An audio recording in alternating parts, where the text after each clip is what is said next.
मिलेंगे सज्जनों।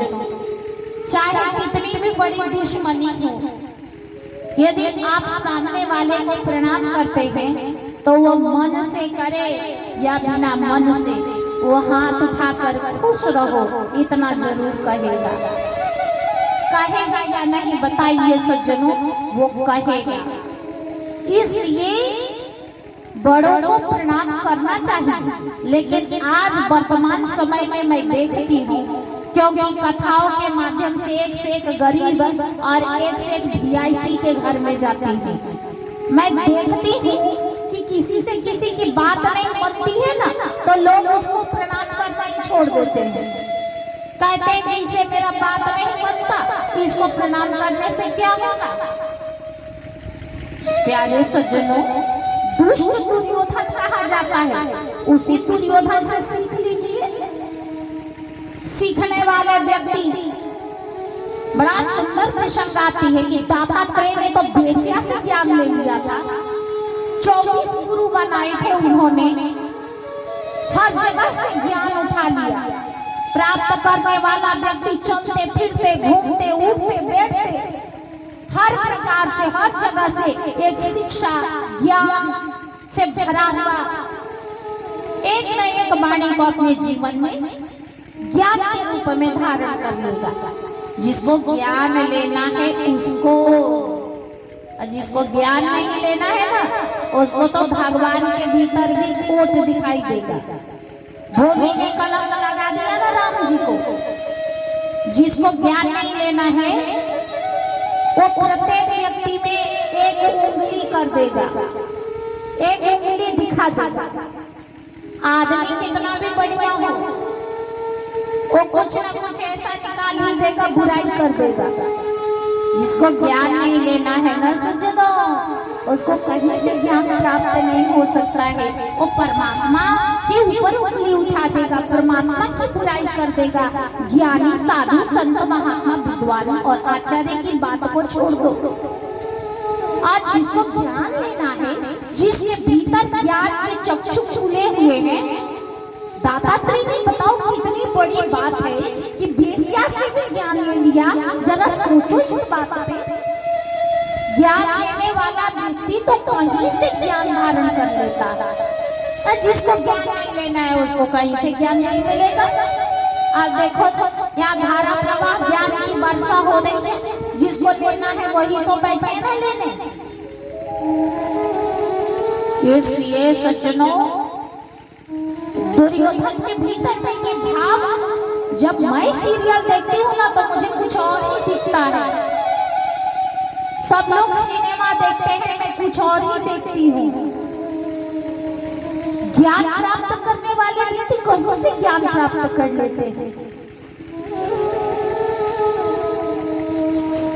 चाणक्य नीति में लिखा हुआ है सज्जनों कि कोई व्यक्ति शराब पीकर गंगा नाली में गिरा हो, उस व्यक्ति के द्वारा भी आपको कोई ज्ञान मिलता है तो उसको लेने में कोई बुराई नहीं है, ले लेना चाहिए।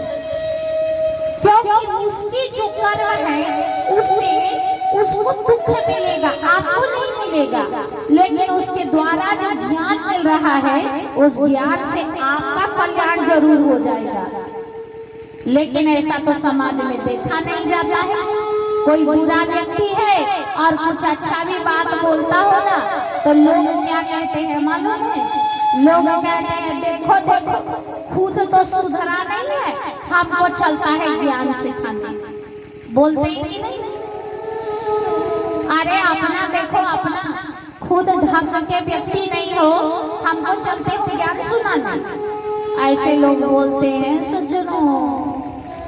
पर चाणक्य तो कोई साधारण व्यक्ति नहीं था। उस चाणक्य ने ये बात कही है कि कोई गंगा नाली में शराब पीकर गिरा हो और उस व्यक्ति से भी कोई ज्ञान मिलता हो तो उसको लेने में कोई बुराई नहीं है। यूं तो दुर्योधन बड़ा खलनायक है, लेकिन ये बात बड़ी अच्छी लगती है मुझको कि वो बड़ों को प्रणाम करता है। प्रणाम करने से परिणाम बदल जाते हैं, इसलिए प्रणाम करना चाहिए। आपकी बात नहीं बनती है तो कोई बात नहीं, लेकिन बड़े को आज सामने आ जाए तो बड़ों को प्रणाम करना चाहिए और प्रणाम करने से आपके भाग्य उदय हो जाएंगे, क्योंकि आशीर्वाद में मिलेगा कल्याणम मस्तु, खुश रहो, आयुष्मान रहो, सुखी रहो, कोई न कोई खजाना आपको मिलेगा। इस संसार में आशीर्वाद से बड़ा कोई खजाना नहीं है। एक बात याद रखना, बहुत पैसे देने वाले आपके हितैषी नहीं होंगे, लेकिन आशीर्वाद देने वाले व्यक्ति जो हृदय से आपको आशीर्वाद देता हो वो सबसे बड़ा हितैषी होता है। क्योंकि पैसा तो आज मिलेगा, कल समाप्त हो जाएगा, पर न जाने उस व्यक्ति का आशीर्वाद किस जगह पे किस प्रकार से आपका रक्षा कवच बनकर आपकी रक्षा करेगा और आपकी विजय होगी। आप प्रसन्न रहेंगे, सुखी रहेंगे। इसलिए आशीर्वाद से बड़ा संसार में कोई धन नहीं होता है। कोई आपके साथ हो या नहीं हो, आशीर्वाद यदि आपके साथ है तो आप हमेशा सुरक्षित हैं। यदि आशीर्वाद आपके साथ नहीं है ना, तो आप कहीं भी सुरक्षित नहीं है। चाहे आपके पास कितना भी पैसा हो, आप सुरक्षित नहीं है।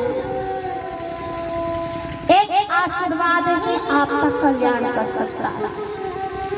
इसलिए प्यारे सज्जनों, मुझे ये बात बहुत अच्छी लगती है कि दुर्योधन तो यूं खलनायक है, किसी प्रकार से लायक नहीं है, लेकिन इसको प्रणाम करने आता है। इसलिए इसकी एक ये अच्छी बातों को मनुष्य को धारण करना चाहिए।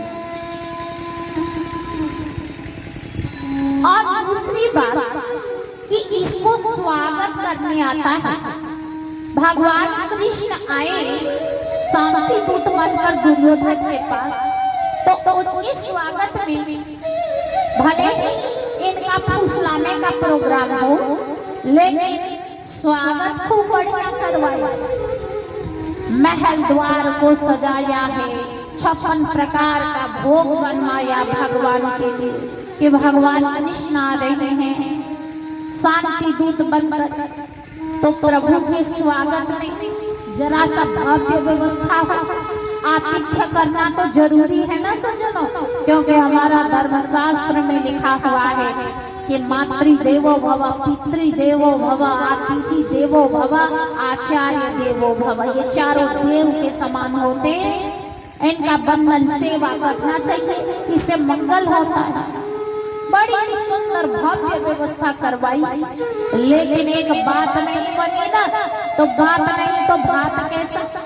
बात ठीक है तो भात भी ठीक लगता है, अब बात ही पे ठीक हो गई तो भात अच्छा लगेगा? बताओ। भगवान कृष्ण ने कहा कि जब आपने मेरी बात ही नहीं मानी तो मैं आपके घर का भात अन्न कैसे खाऊं? भले भव्य व्यवस्था मेरे स्वागत में आपने किया हो, पर आपने मेरे वाणी का तो सम्मान नहीं रखा था। भगवान कृष्ण ने कहा कि देखो भैया, भाई भाई का झगड़ा ठीक नहीं होता है, क्योंकि दूसरे लोग बात तो जरूर मनाएंगे, लेकिन समय पे साथ नहीं देंगे। समय पे साथ तो आपके अपने लोग ही दे सकते हैं। पिता माँ चाहे कितने भी शत्रु हो आपके नजरों में, लेकिन आपको कोई कष्ट होगा ना तो माता पिता ही दौड़ेंगे, आपके अपने ही दौड़ेंगे। इसलिए अपने लोगों से ऐसे तो किसी से शत्रुता मत करो। अरे क्या पड़ा है दुश्मनी लेने में, सबसे प्रेम करो ना, अपना हो या पराया हो। भजन तो गाते हैं ना हम लोग कि हम में राम तुम में राम सब में राम समाया, सबसे कर लो प्रेम जगत में कोई नहीं पराया।